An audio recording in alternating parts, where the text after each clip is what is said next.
Mahilig ka bang makipagkita sa mga taong nakikilala mo sa internet? Mag-ingat-ingat ka dahil baka yung mga minimit mo, hindi naman pala tunay na tao.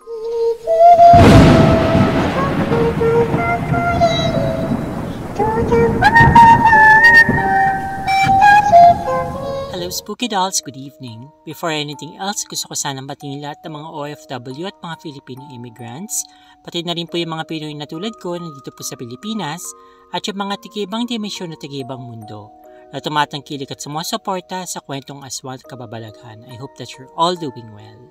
Okay guys, bago po tayo magsimula, pasintabi po muna since meron po kasing maingay sa paligid. Yung po kasing mga tuta, yung mga anak po ni Barbie ay maingay. So, ewan ko kung bakit sila biglang nandyan sa may tabi-tabi. Tapos parang gusto nilang pumasok dito sa may kusina namin. Malapit kasi itong pinag-recordan ko sa kusina. Ayun. So, meron na silang point na parang gusto nilang maging attached sa akin at pumunta kung saan ako naroon. Basta, anyway, pasintabi na lang po. At susubukan ko na lang tanggalin yung noise, background noise na yon. Okay, mamaya kapag inedit ko po ito. Anyway, simulan na po natin basahin po yung ating first story para po sa gabing ito. Ako nga pala si Seth. May pagka-SPG yung tema ng share kong story, kaya pasintabi na lang. Single ako sa edad na 30 years old. Working ako sa isang call center at kahit na marami namang available dun sa workplace ko, hindi pa ako makakapag-commit sa relationship dahil breadwinner ako ng aming family. Scholar ko ang mga kapatid ko. Ang isa pang dahilan kaya single pa rin ako, well, kasi hindi naman ako yung social standard ng pagiging gwapo. Sa madaling salita, wala namang babae yung nagkakagusto sa akin sa tingin pa lang at kung appearance lang naman ang dahilan. Bilang isang binata sa edad ko, I'll admit, may mga pangangailangan ako. Kaya saan pa nga ba ako humahanap na magpupuno ng mga pangangailangan ko kung hindi sa mga walker na matindi din yung pangangailangan? Anyway, sanay na ako sa ganito. At least, no commitment, no hassle, no disappointment. Nangyaring story ko around April 2023. Dahil nakareceive ako ng incentive bonus dun sa company namin, deserve ko namang sumaya. Kaya as usual, naghanap ako ng mabubook na walker. Medyo nahihirapan pa nga ako noon kasi Holy Week na. Tawagin na lang natin si Sandra yung girl. Napagkasundoan namin ni Sandra na sa hotel mag-meet up. Sa Alabang kami mag-check-in dahil sa Las Piñas pa ang location niya. Siya rin yung pumili ng hotel na hindi ko napapangalanan. Pero alam nyo na to for sure. Dahil mauiwas ako sa traffic at aabutan ng mga nag-aalay lakad, 6 p.m. pa lang, nag-check-in na ako sa napag-usapang hotel. Saka gusto ko rin makapaligo dahil pinawisan na ako sa init. Nagko-commute lang kasi ako kapag ganito. Mahirap nang may makakita. Sinat ko kay Sandra yung room number namin, saka ako nag-shower. Ilang minuto, eksakto nag-ibihis na ako nang narinig kong may nag-buzz. Excited naman ako at nag-robe na lang sa pagmamadali upang pagbuksan yun ng pinto. Nandiyan na si Sandra! Isip-isip ko. Pagbukas ko ng pinto, bumungad nga sa akin si Sandra. Nanggigil kaagad ako. Napakaganda niya. Malayo sa picture na sinend niya. Mas maganda siya sa personal. Maputi at mahabang kanyang buhok. May katamtamang tangkad din. Magandang kanyang mga mata na mapupungay at malalim kung tumingin. Terno pa sa itim na eyeliner. Suot niya ay isang hapit na black dress na talagang nabigay ng hubog sa katawan niya at since above nito, kita ko yung mapuputing niyang hita. Napansin ko naman na parang may latay o pasa yung mga binti niya. Wow! Sadista masukista pala to! Naisip ko.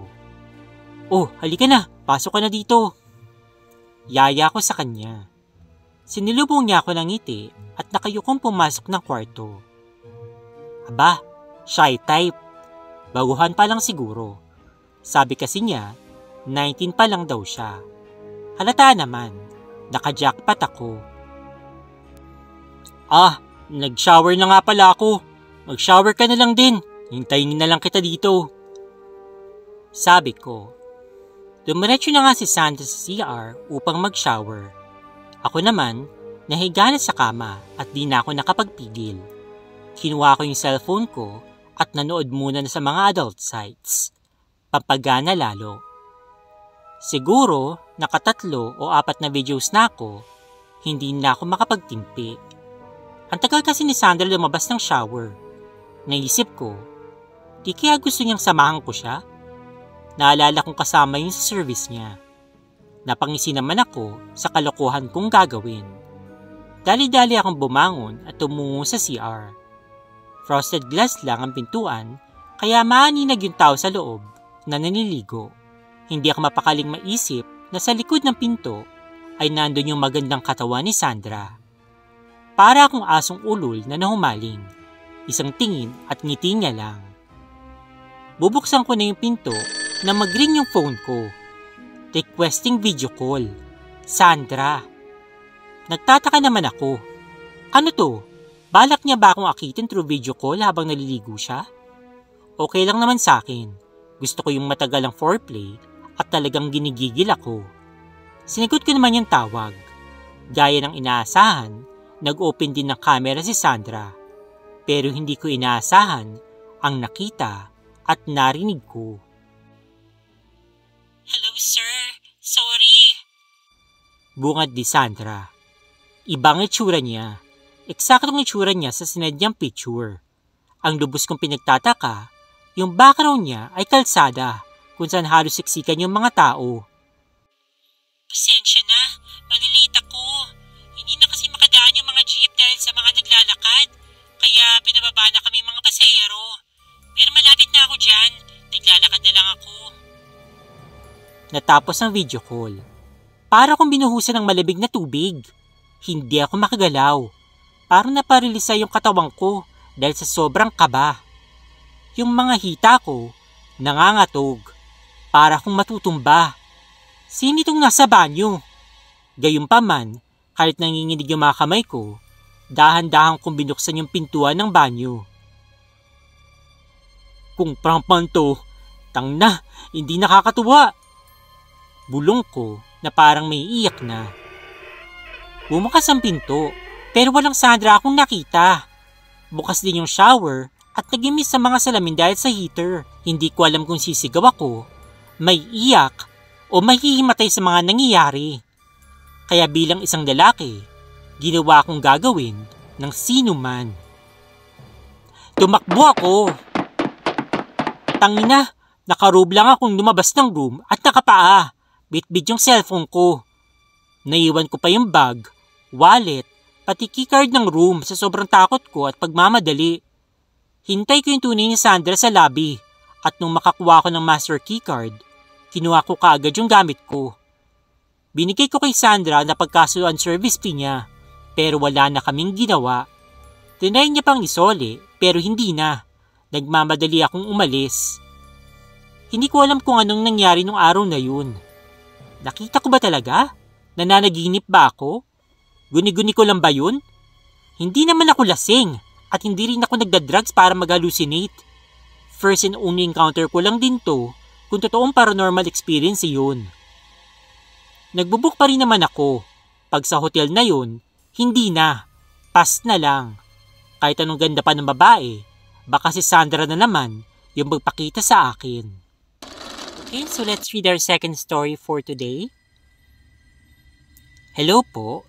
Gusto ko lang pong i-share yung karanasan ko sa mga aswang. Yes po, aswang. Sino pong naniniwala dito sa aswang? Dahil ako po mismo naniniwala sa mga aswang dahil nakita ko mismo sa aking 2 mata. Tandang-tanda ko pa noon, hindi ko talaga makakalimutan. Grade 3 pa lang ako noon, mangyari ito. Sa isla po kasi kami naninirahan at ang pangunahing pamumuhay namin ay pangingisda. Sumama pa ako sa mga pinsan ko at mga tropa upang manulo, mangilaw na mga isda at kung anong pwedeng mahuli.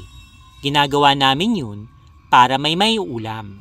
Mga 7 pala kami noon na magkakasama. Ako yung pinakabata sa aming lahat, sa aming magkakasama, at wala kaming kasamang matanda. Lahat kami noon ay mga bata pa. Around 11 p.m., after ilang oras ng panunulo, habang kami pauwi na, sobrang saya namin noon. Nag-aasaran, nagkukulitan, at paramihan ng mga huli. Na biglang may narinig kami na hindi ka nais-nais na huni ng ibon. Ang sabi ng matatanda, kapag narinig yung huni ng ibon na yon, ibig sabihin, may aswang sa paligid. O pwede rin naman na yung ibong mismo yun ang aswang na nagkukunwari lang na ibon.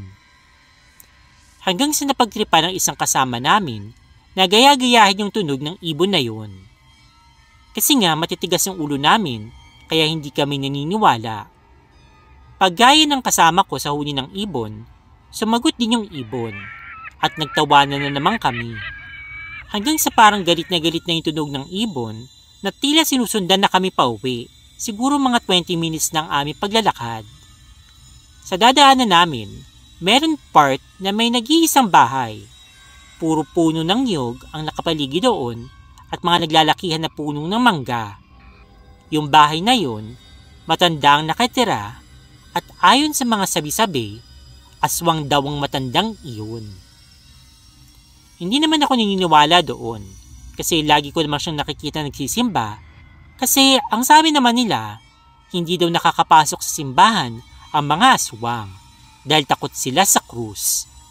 Yun yung paniniwala ko nung bata pa ako. At ayun na nga, habang pauwi na kami, sinusundan pa rin kami ng huni ng ibon. Doon na kami nagsimulang matakot dahil malayo pang mga bahay namin. Malayo pa lang, nailawan namin sa puno ng mangga, doon sa mismong bakuran, yung nag-iisang bahay. May tila aso sa itaas ng puno ng mangga nung inilawan namin. Nakita namin yung refleksyon ng mga mata nito. Tuloy-tuloy lang yung huni ng ibon na tila galit na galit. Ang ginawa namin, nagdikit-dikit kami paikot. Pinagitnaan po nila ako kasi nga ako yung pinakabata. Lahat kami may mga daladalang sibat. Tinutok namin sa paligid namin dahil baka bigla na lang kaming hablutin. Habang papalapit na kami sa punong ng mangga, lahat kami nakatutok yung ilaw sa taas ng mangga yun. Nakita na naman namin yung refleksyon ng mata. Hanggang sa bigla na lang na bumalaga sa amin ang isang tao. Yes, tao po talaga siya. Hindi po siya nakatayo, kundi gumagapang po siya. Doon na talaga kami nataranta. Nanginginig na yung iba sa amin at umiiyak na rin dahil sa sobrang takot. Kasi ano naman ang gagawin ng tao doon sa puno ng mangga ng 10 oras ng gabi? Sa sobrang likot niya, palipat-lipat siya sa pwesto at yung huni naman ng ibon, parang galit na galit pa rin. Parang nanggigigil sa amin. Hanggang sa biglaan na lang siyang tumalon sa kabilang puno ng niyog. Kitang-kita ng dalawang mata ko yung kanyang pagtalon sa puno ng niyog na yon at kung paano siya bumaba ng puno ng niyog. Bumaba siya ng pagapang. Una ang ulo niya. Nakakulay pulang damit siya habang gumagapang. Pababa bigla siyang tumalon sa masukal na parte at refleksyon na lang ng mata niya yung nakikita namin. Sinusundan niya talaga kami. Lahat kami, nakatutok lang sa kanya yung mga simbat namin na dala. Hindi ko namukhaan siya kasi medyo blurry yung mata ko noon kasi dahil sa puro luha. Umiyak na kasi ako dahil sa sobrang takot ko. Hanggang sa makarating na kami sa may mga bahay at sa kalsada, tuloy-tuloy pa rin yung pagsunod niya sa amin. Pero yung tunog ng ibon, narinig pa rin namin. Wala na yung tao na pinaghihinalaan namin na aswang hanggang sa nagkahiwalay-hiwalay na kami at nakauwi na nga kami. Pagdating ko sa bahay, hindi na ako nagbanlaw kasi sa labas pa yung CR at takot ako at sinabi ko na lang kay mama na nagbanlaw na kami ng pinsan ko sa dadaanan naming balon. Natulog na ako at hindi ko sinabi sa mama ko yung mga pangyayari. Kinabukasan, nabalitaan nila mama at ng mga tao ang nangyari sa amin. Meron mga naniniwala, meron din naman hindi. Pinagtawalan lang kami ng iba, kesyo baka isang uri lang daw ng hayop yung nakita namin at isa si mama doon sa hindi naniniwala. Pero ako, sa isip ko, naniniwala akong aswang talaga yun. Kayo nang bahala kung ayaw niyong maniwala. Basta talagang nakita ko yun ng dalawang mata ko. Simula noon, tuwing marinig namin yung huni ng ibon na yun, pumapasok na kami kaagad sa bahay. At sa tambayan namin ng mga tropa-tropa, kanya-kanya ka na kaming uwian dahil sa takot. Hanggang dito na lamang pong aking kwento. Maraming salamat sa inyong pakikinig. Since medyo may clip po yung kwento, basahan pa natin ng isa pa. Gandang gabi sa inyong lahat. Gusto ko lang magbahagi ng aking karanasang nakakatakot. Lately ko lang na-experience ito, pero sobrang kinakabahan pa rin ako at nababagabag. Nagsimula ito nang bumisita ako sa puntod ng aking tiyahin. 2 taon na siyang pumanaw. Palaisipan sa aking mga kamag-anak ang kanyang pagkamatay. Napakabait ng aking tiyahin. May negosyo siyang lending. Maraming umuutang sa kanya. Wala namang problema sa mga customer niya dahil nagbabayad naman ng lahat. Hanggang sa nagkaroon siya ng isang customer na mula sa abroad. Malaki yung inutang nito sa kanya. At dahil kaklase niya pala yun nung high school pa lang sila, pinautang naman niya kaagad. Makalipas ang ilang buwan, sinigil niya na ito. Hindi naman nakapagbayad yung kaklase niya, pero nangako na sa susunod na buwan na lang daw ito magbabayad. Dahil mabait talaga yung tiyahin ko, pumayag siya sa pakiusap nito. Fast forward. Lumipas na nga yung palugit na binigay ng tiyahin ko sa kanyang kaklase, kaya siningil niya na naman ito. Ngunit sa hindi inaasahan, nagalit pa yung kaklase niya sa kanya dahil napakakulit daw ng aking tiyahin. Pinagbantaan niya pa yung tiyahin ko na kapag kinulit pa siya nito ng kinulit, baka may mangyari na hindi maganda sa kanya. Kaya naman, nagpa-blatter na yung aking tiyahin dahil sa pagbabantaan nito sa kanya. Pumunta ang tiyahin ko sa aming bahay at kinuwento niya sa aking ina ang mga pangyayari. Kasama ako sa usapan nila ng tiyahin ko at ng aking ina nung araw na yun. Nagalit yung aking ina dahil magkapatid sila ng aking tiyahin at ayaw makita ng ina ko na inaabuso ang kabaitan ng tiyahin ko. Hay nako, pag may nangyari sa inyo hindi maganda, at least alam na namin kung sino paghihinalaan namin. Sabi ng nina ko. Mga bata pa kasi yung anak ng tiyahin ko, kaya hindi makakatulong mga ito sa problema ng aking tiyahin. Kaya sa pamilya namin siya nagsumbong. Fast forward. Makalipas ang ilang linggo, bigla na lang nagkasakit yung aking tiyahin. Ang aking ina yung nag-alaga sa kanya doon sa ospital. Wala na din kasi siyang asawa dahil matagal na itong namatay nung kasagsagan ng COVID. Seaman yung dating trabaho ng nasirang asawa ng tiyahin ko. Kaya may kaya sila sa buhay. Kaya nga nakapagnegosyo din ng aking tiyahin. Ako yung nautusan ng tiyahin ko na mamahala muna sa kanyang negosyo na lending habang siya yung nagpapagaling pa. Pinuntahan ko yung kaklase niya na may utang sa kanya. Siningil ko ito. Sinabi ko din yung nangyari sa aking tiyahin. Hay, wala pa akong mababayad sa ngayon, hiya. Hindi pa ako nakakabalik sa abroad. Yung tindahan ko nga palugi na. Sabihin mo din sa tiyahin mo na magbabayad ako kapag nagkapera na ako. Sabi ng kaklase ng tiyahin ko na itago na lang natin sa pangalang Marites. Kailangan nyo na po talaga magbayad, ma'am. Lagpas na po kayo masyado sa inyong palugit. Hanapan nyo naman po ng paraan. Kailangan din po kasi ng pera ng tiyahin ko para sa pagpapa-ospital. Sagot ko kay Aling Marites. Ang kulit mo din ano. Mana ka talaga sa tiyahin mo. Ulitin ko pa ba yung sinabi ko? Ang kikitid kasi ng mga utak ninyo. Hindi kayo makaintindi. Sabi ni Marites na galit na at pasigaw sa akin. Aba, grabe naman po kayo. Kayo na nga itong may utang. Kayo pa yung galit. Maayos ka kung nakikipag-usap sa inyo. Bakit niyo ako sinisigawan? Ang sama naman ng ugali ninyo. Ang bait-bait ng tiyahin ko pero napaka-abusado ninyo. Sabi ko kay Marites habang nititimpi ako sa galit. Sinaraduhan niya ako ng pinto ng bahay nila. Nagmumura pa siya sa loob nito. Umalis na ako at pumunta dun sa ospital. Sinabi ko sa akin tiyahin ang mga nangyari. Ngunit napailing na lamang yung tiyahin ko. Yung ina ko, galit na galit dahil sa mga narinig niya na sinabi ko.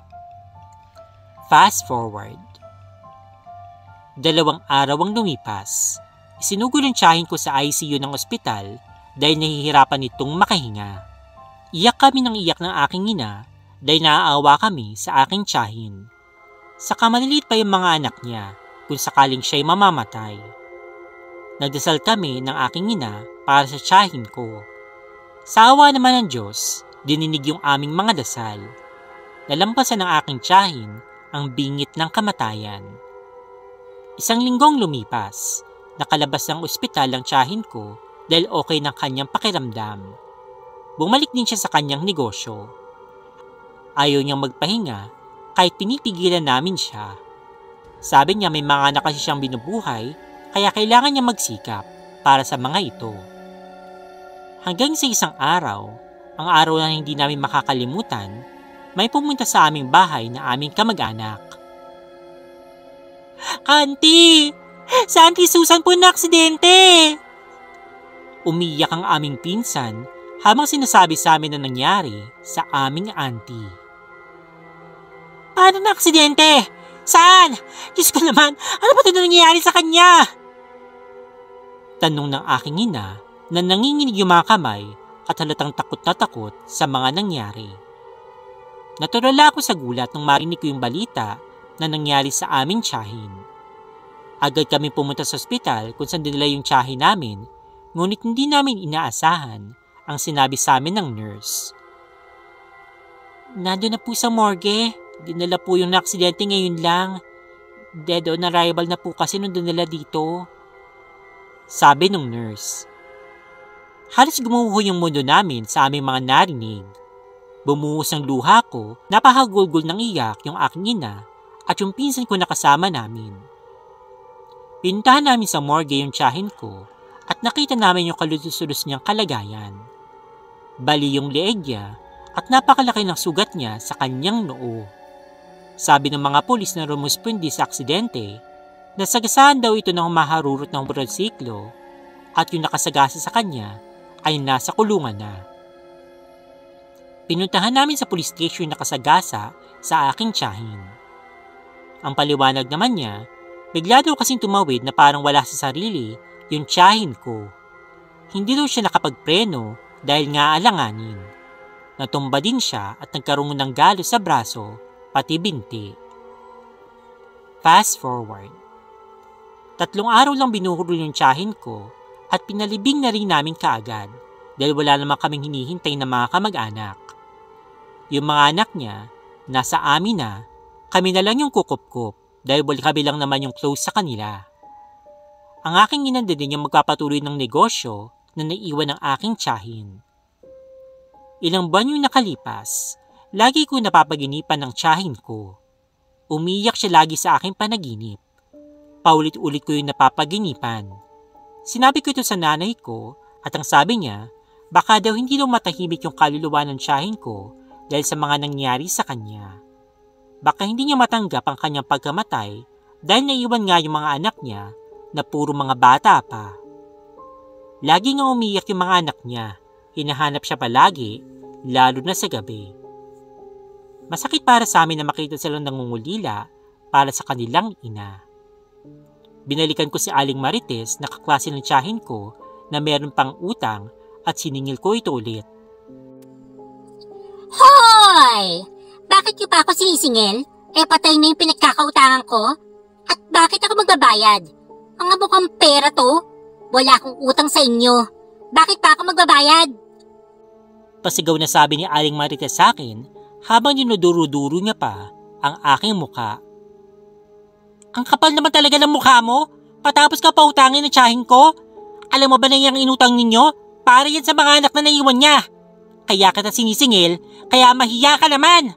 Hindi yung binigay na pera sa'yo. Inutang mo yon. Sobrang kapal ng mukha mo. Parang natuwa ka pa na namatay yung pinagkakautangan mo. Ganti ko kay Aling Marites na dinuduro-duro ko rin siya. Umalis ka rito at baka ko ano pang magawa ko sa'yo. Baka sumunod ka sa tiyahin mo. Wala akong babayad at hindi ako magbabayad sa inyo dahil wala akong utang sa inyo. Tandaan nyo yan! Buisit! Layas! Buisit ka sa araw kong ito! Pagtataboy ni Aling Marites sa akin, sabay pinagsarahan niya ako ng pinto na sobrang lakas. Naglakad ako ng mangiyak-ngiyak dahil sa sobrang galit at pagkaawa sa aking sarili. Fast forward. Ilang araw ang lumipas, bigla akong nagkasakit. Lagi akong feeling na hapong-hapo. Sumasakit din palagi yung tiyan ko. Kaya naman ng boyfriend ko, baka dala lang daw ng pagod. Hanggang sa tumagal ito ng tumagal at hindi na ako mapakali. Balisa ako tuwing matutulog. Kapag nakatulog na ako, lagi ko pa rin napapaginipan ang aking tiyahin. Ganun pa din siya, umiiyak pa rin siya sa panaginip ko. 2 taon na lumipas, lagi pa rin ako nagkakasakit. Kumikurot palagi ang tiyan ko. Nagpa-check up na ako sa doktor, pero wala namang problema na nakita sa mga laboratory results ko. Hanggang isang araw, dumalaw ako sa puntod ng aking tiyahin. Nagsindi ako ng kandila at nag-alay ng bulaklak sa kanya. Tiya, bakit ka ba laging umiiyak sa panaginip ko? May gusto ka bang sabihin? Ayos ka ba ngayon dyan sa kinaroroonan mo? Tiya, 2 taon nang lumipas nung mawala ka. Pero bakit parang pakiramdam ko? Kahapon ka lang nawala. Ano ba talagang nais mong sabihin? Sabi ko sa puti ng tiyahin ko habang hinahaplos-haplos kong kanyang lapida. Nakaramdam ako ng napakalamig ng ihip na hangin at napalingon ako sa paligid ko. Napansin kong isang babaeng nakaputi ang kasuotan na nakatalikod siya ay hindi kalayuan. Katulad siya ng aking tiyahin sa kanyang postura sa kaayos ng buhok. Nakaramdam ako ng kaba, natakot ako. Sa isip ko, baka multo na rin siya, baka multo to ng tiyahin ko. Agad-agad tuloy ako nagpaalam sa punto ng tiyahin ko, saka umalis. Pagdating ko ng bahay, sinabi ko kaagad yung nangyari sa aking ina. Nanindig yung lahat ng balahibo niya. Kinakagabihan noon, hindi ako makatulog kaya nag-chat muna ako sa boyfriend ko kasi natatakot talaga ako. Sabi ng boyfriend ko, parang kailangan ko na daw magpatulong sa mga espiritista. Kaya nag-research ako sa internet hanggang sa makakita ko ng isang site na bihasa sa spiritual. Alam ko na marami nakakakilala sa kanya. Marami na pala siyang tinulungan. Nagtanong-tanong ako kung saan ko pwedeng makausap si Silent Rasta. Hanggang sa nag-reach out na ako sa kanya at nag-chat ako sa kanya. Magandang araw po, Silent Rasta. Sana po matulungan niyo po ako sa aking problema. Chat ko sa kanya. Hindi siya nag-reply. Umiiyak na ako palagi dahil hindi ako komportable. Naghahanap ako ng pwedeng tumulong sa akin sa spiritual. Ilang araw lumipas. Nakatanggap ako ng messenger reply mula kay Silent Rasta. Mapagpalang araw kaibigan, ano pong matutulong ko sa inyo? Reply niya sa akin. Sinabi ko kay Silent Rasta ang mga nangyayari sa akin, pero hindi ko sinabing tungkol sa tiyahin ko. Nagpasuri ako kay Silent Rasta kung ano itong mga nararanasan ko. May nakaaway ka, galit siya sa'yo, at sa tingin ko hindi ka niya titigilan. Unti-unti kang kinukulam ng babae na medyo may edad na. Sa tingin ko hindi lang ikaw yung kinulam niya. Nakadisgrasya na pala ng tao ito. Reply ni Silent Rasta sa akin. Bigla akong kinalabutan sa reply ni Silent Rasta sa akin. Hindi ko naman sinabi sa kanya ang tungkol sa tiyahin ko, pero parang yun ang tinutukoy niya na diskasya ng babaeng may galit sa akin. Tutulungan kitang tanggalin yung kulam na binigay niya sa'yo. Pero pakiusap. Iwasan mo yung tao na nakaaway mo. Ingatan mo yun yung sarili. Reply ni Silent Rasta. Lumipas ang 2 araw. Bumugot ang aking pakiramdam at hindi na sumasakit yung tiyan ko. Nabalitaan ko na lang na nagkasunog sa bahay ni Aling Marites. Ilang araw lang, namatay din si Aling Marites dahil sa high blood. Napaginipan ko ulit yung aking tiyahin. Hindi na siya umiiyak. Kumakaway siya sa akin habang natatabunan siya ng mga puting ulap. Nag-message ako kay Silent Rasta at nagpasalamat pero hindi na siya nag-reply. Totoo pala talaga ang kulam. Ang mga pangyayari na ganito ay bihira lamang ang mga nakakaranas. Hindi pala ganun kadali maka-experience ng kulam. Nakakatakot at talagang nakaka-stress. Mga stories po para sa gabing ito. So simulan natin dun sa pinaka-first story. Ayun ang sinasabi ko, mag-ingat-ingat kayo guys sa mga minimit ninyo. Pero actually dito kasi sa kwentong ito, hindi naman talaga yung minute niya yung may kasalanan o yung parang masasabi natin na dapat niyang pagkaingatan o yung mga na sabihin natin na aswang o multo or what.